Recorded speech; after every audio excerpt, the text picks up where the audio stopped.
Friday, Todd Blanche was Trump's attorney general. Right now, Trump's calling for his resignation and arrest. According to reports from Monday, what happened during a closed-door meeting wasn't just a policy disagreement. Sources say it crossed into insubordination. Trump's response: public, immediate, brutal. I've been going through the statements, the leaked memos, the conflicting accounts. Here's what I found. Quick context. Todd Blanche, former federal prosecutor, left the Southern District of New York in 2021, built a white-collar defense practice, became Trump's attorney in 2023, appointed attorney general in January 2025. The issue, what happened during Friday's cabinet meeting, went beyond normal disagreement. Timeline fast version. Last Tuesday, DOJ announces it's declining to pursue certain investigations Trump wanted. Thursday, Trump publicly criticizes DOJ leadership on Truth Social. Friday morning, emergency cabinet meeting called. Blanche reportedly pushes back. Friday afternoon, Trump posts demanding Blanche's immediate resignation. Saturday, calls for arrest escalate. That's the setup. Now, the details. Okay, the evidence first report published Monday in the Washington Post. Sources describe what happened Friday. Quoting here, the Attorney General directly refused a presidential directive, telling Trump the request was legally impossible. That's not my take, that's the reporting. What it means, this wasn't quiet disagreement. This was open defiance. But here's what got me. Different source, New York Times, Monday evening. Blanche reportedly told Trump in front of 7 cabinet members, "I won't do that. It violates federal law." The specific request, Trump allegedly wanted DOJ to open criminal investigations into 4 federal judges who ruled against him in recent cases. Put those together, yeah, that's a constitutional crisis. I went through reporting from 5 outlets. Patterns clear. Trump demanded prosecutions of judges. Blanche refused on constitutional grounds. Trump exploded, all corroborated across multiple sources. Now, what nobody's covering? The timeline of Trump's posts Friday afternoon. 4:23 p.m. First post calling Blanche a disaster. 4:31 p.m. Second post, worst AG appointment ever made. 4:47 p.m. Third post, resign now. 5:12 p.m. Fourth post, if he won't resign, he should be arrested for dereliction of duty. Read that again. That changes this. A sitting president calling for his own attorney general's arrest. 11 posts total within 3 hours. The word arrest appeared in 4 posts, treason in 3, resign immediately in 8. That's not normal presidential criticism. That's scorched earth. Fallout within the administration. 3 DOJ officials publicly defended Blanche by Saturday morning. 2 cabinet members reportedly called Trump to advocate for him. White House counsel's office scrambling to contain the situation within 24 hours. Here's the other piece. Leaked memo from Friday's meeting obtained by Politico. Blanche reportedly said, "Mr. President, the independence of DOJ isn't optional. It's constitutional. I can't and won't prosecute your political enemies." That's in the reporting. Multiple sources confirmed what it shows.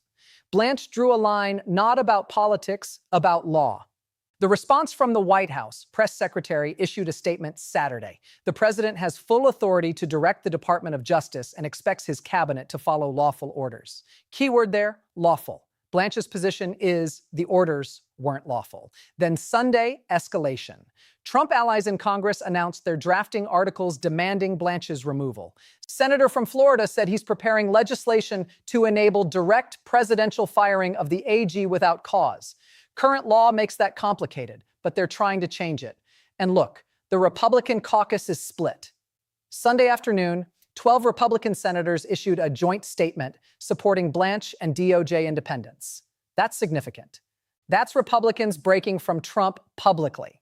Meanwhile, 23 House Republicans signed the letter backing Trump's position that the AG serves at the pleasure of the president and must execute his agenda. Parties fracturing in real time. Blanche himself, one statement issued Saturday evening through DOJ press office. "I serve the Constitution and the rule of law. I will continue to do so as long as I hold this office. No resignation, no backing down, no apology. 31 words. That's it. Hasn't spoken publicly since. If this breakdown's useful, subscribe." More coming on this? Okay, but look, gotta be fair here. The other side has a point. A few points, actually. Trump supporters say the Attorney General works for the president and must implement the president's law enforcement priorities. And honestly, some of it holds up. Their argument first, the president is the chief executive. Article 2 gives him authority over all executive branch agencies, including DOJ second. If an AG won't execute the president's agenda, the president has every right to demand resignation or find someone who will. Constitutional attorney Mike Davis put it this way: the AG doesn't get to decide which presidential directives to follow. That's insubordination. Don't agree with all of it, but that's not nothing. What they've got, the president appoints the AG specifically to carry out his administration's law enforcement vision. Elections have consequences. Trump won on a platform of prosecuting corruption. His supporters say that includes corrupt judges. Even legal scholar John Yoo acknowledges presidential control of prosecutorial discretion has historical precedent. Look, I'm not here to tell you who's right. The pro-Trump side has arguments rooted in executive power theory. Consider this. Every administration directs DOJ priorities. Obama focused on civil rights enforcement. Trump's first term prioritized immigration. Biden emphasized voting rights. That's normal. Trump's defenders say prosecuting judges who ruled unlawfully is just another priority. The counter-argument is those judges ruled against Trump personally, making it self-interested rather than policy-driven. But where's the line? Trump's base sees this as part of a pattern. Bureaucrats and appointees refusing to implement the elected president's agenda. Their evidence: first term, multiple cabinet officials resigned rather than execute Trump's directives. Defense Secretary, Homeland Security, others. Now his own Attorney General. From their view, it's the administrative state blocking the will of voters. And there's another angle. If unelected officials can simply refuse presidential orders they disagree with, does the president actually run the executive branch? Former Attorney General under Trump, Matt Whitaker, noted, "An AG who won't follow the president should resign, not force a confrontation." That's a fair point. Both can be true.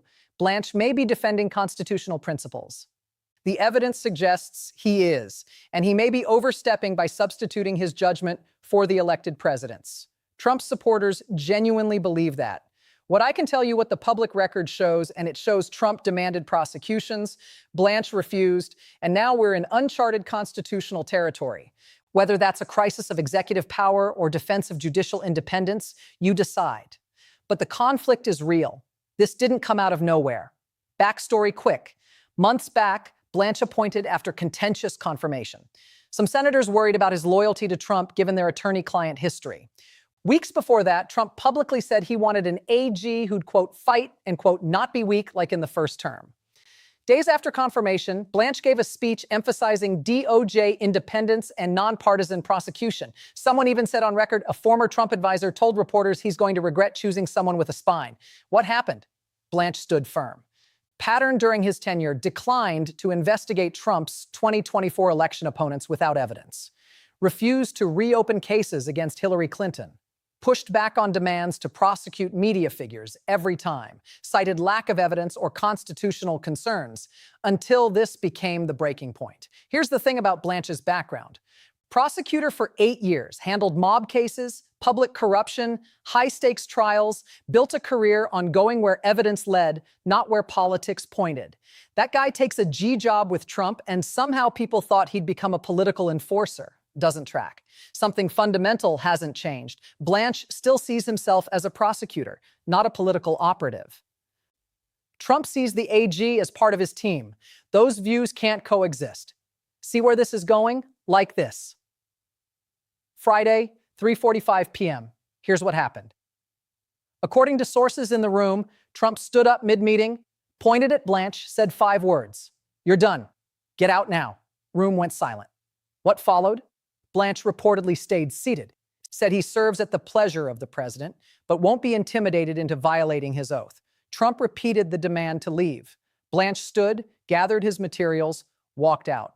47 seconds of confrontation that fast. Now, what everyone missed. While people focused on the firing demand, something else happened. White House counsel tried to intervene, told Trump he can't actually fire the AG without cause under current statutes. Trump reportedly responded, "Then I'll find another way." 17 minutes later, the Truth Social post started. That wasn't reactive. That was the plan. Can't fire him legally? Destroy him publicly until he quits. You can see it in the pattern of posts. Each one escalated, each one more personal. By the 6th post, Trump was calling for criminal investigation of Blanche himself for obstruction of the president's duties. The irony, Blanche won't prosecute judges, so Trump wants Blanche prosecuted. This is where it gets interesting because Senate Republicans noticed immediately. Within 2 hours, calls started between senior senators and White House Chief of Staff. Message: back off or lose the caucus. Trump didn't back off. By Saturday morning, the Republican Party started choosing sides. Don't go anywhere. What I show next changes the picture. What are experts saying? Former Attorney General under Obama, Eric Holder, served 6 years. DOJ independence isn't negotiable. Blanche is right to resist. Plain English, this is a red line. Another one, conservative legal scholar Jonathan Turley.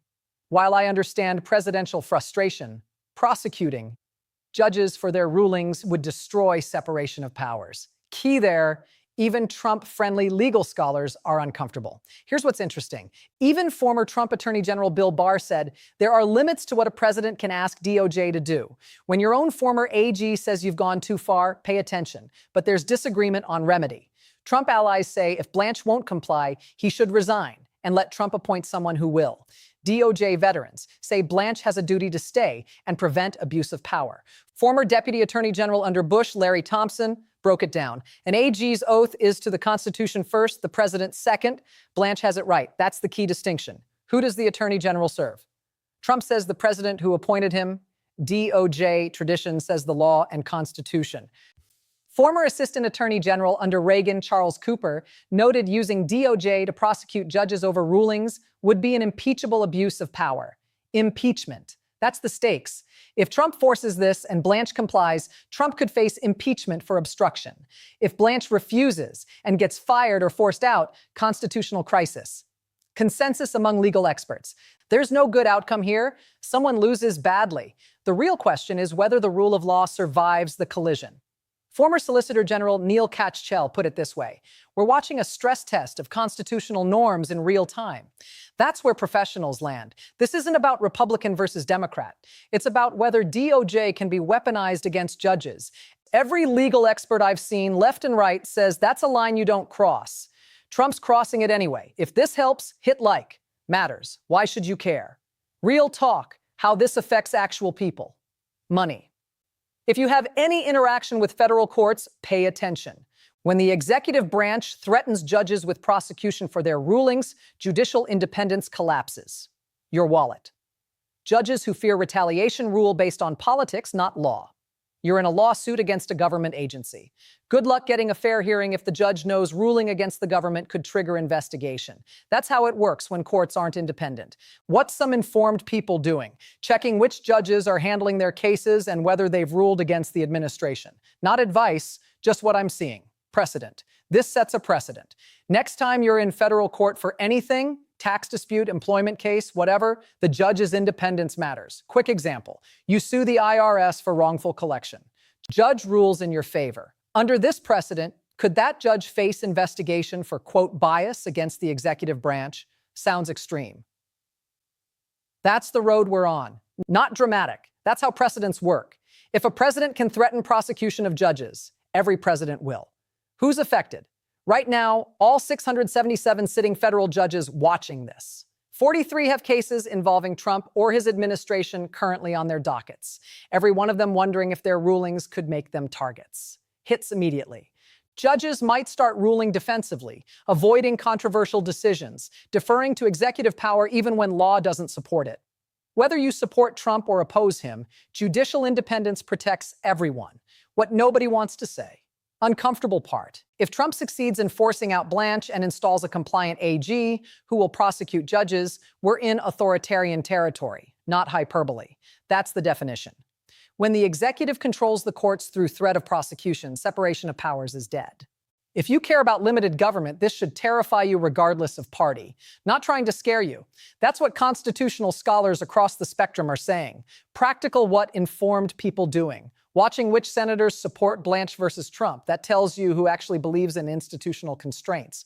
Reviewing their own interactions with federal agencies in case this escalates. Asking themselves, if my case goes to federal court, can I still expect impartial justice? Those are real questions. Now, this isn't theoretical. You get audited by IRS, challenge it, and tax court judge rules for you. Is that judge now at risk? You're in a criminal trial. Federal judge suppresses evidence against you. Does that judge face retaliation? These aren't far-fetched scenarios. They're next. If Trump can threaten judges over rulings, every interaction with federal courts changes. Most people deal with federal systems eventually. Social Security appeals, immigration matters, tax disputes, federal employment cases. The judges who hear those cases need to be free from political pressure. That's what's at stake. Not some abstract constitutional principle. Your ability to get fair treatment when you're up against the government, that matters. How's Blanche respond after Friday? Strategically, honestly. Saturday evening, that one statement through DOJ. No elaboration, no press conference, no interviews, just the 31 words. But Sunday, action. According to reports, Blanche held conference calls with all 94 U.S. attorneys across the country. Message: continue operating independently. Follow the law and the facts. That's reassurance to the field that DOJ won't become a political weapon. Smart move. Then Monday morning, different approach. Career DOJ officials, 73 of them, signed an internal letter supporting Blanche and DOJ independence, leaked to press within 2 hours. That's not accident, that's strategy. Show public support exists internally. Trump's response posted Monday afternoon. The deep state reveals itself. Clean house at DOJ coming soon. Threats clear. Fire everyone who supported Blanche. But there's a problem. Career DOJ officials have civil service protections. Can't just be fired for political reasons. Trump would have to go through formal processes. Takes time, lawyers fights, and meanwhile, the news cycle keeps amplifying the conflict. Republican senators getting hammered by constituents on both sides. Some hearing, stand with Trump, fire Blanche. Others hearing, protect the rule of law, support Blanche. Party leadership trying to find middle ground. Good luck with that. This morning, now development. House Judiciary Committee announced emergency hearings for next week. Blanche invited to testify. He accepted. That means this goes public in a big way. Televised testimony, questions under oath. Blanche explaining exactly what Trump asked him to do and why he refused. Trump's team immediately called it a show trial by never Trump Republicans. Problem? Judiciary Committee is Republican-controlled. Trump's attacking his own party, not cooling down, heating up. White House hasn't backed off the resignation demand. Blanche hasn't indicated any intention to comply. Stalemate with constitutional implications. What's still unclear? 1. Whether Trump will actually try to fire Blanche despite legal constraints. 2. How many Senate Republicans would support removal versus oppose it? Coming. House Judiciary hearing scheduled for Monday, July 27th at 10 a.m. Blanche expected to testify for multiple hours. Senate Republicans holding private caucus meeting Wednesday to discuss their position. White House reportedly interviewing potential replacement AGs, though can't appoint without Blanche resigning or being removed. Date to watch, Monday, July 27th. Blanche's public testimony will either rally support or give Trump ammunition to force him out. Also watching Wednesday, July 22nd tomorrow, that's when DOJ Inspector General reportedly releasing a statement on whether the IG office will investigate the Friday confrontation. If the IG opens an investigation into whether Trump attempted to corrupt DOJ, that's a bigger crisis. Then there's the question nobody's asking yet. What happens if Trump fires Blanche unlawfully and Blanche refuses to leave? 2 people claiming to be Attorney General sounds absurd. Constitutional scholars say it's possible. Saturday Night Massacre parallels everywhere. When Nixon fired the AG and Deputy AG in 1973 for refusing to fire the special prosecutor, it triggered impeachment proceedings. We could be heading there again. Should know more after Monday's testimony. Subscribe. I'll cover the update when it drops. Where we are right now. Blanche still serving as Attorney General. Trump demanding resignation. Republican Party splitting.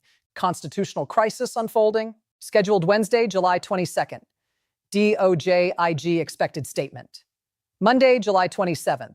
House Judiciary hearing with Blanche testimony. Wednesday, July 29th. Senate caucus meeting on a G situation. Friday, July 31st. Deadline.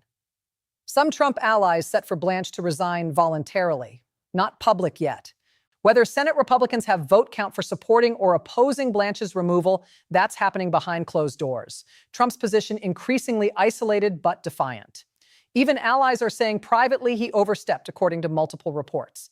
But publicly staying loyal. Blanche's support growing among legal community mixed in political world. DOJ morale reportedly strong.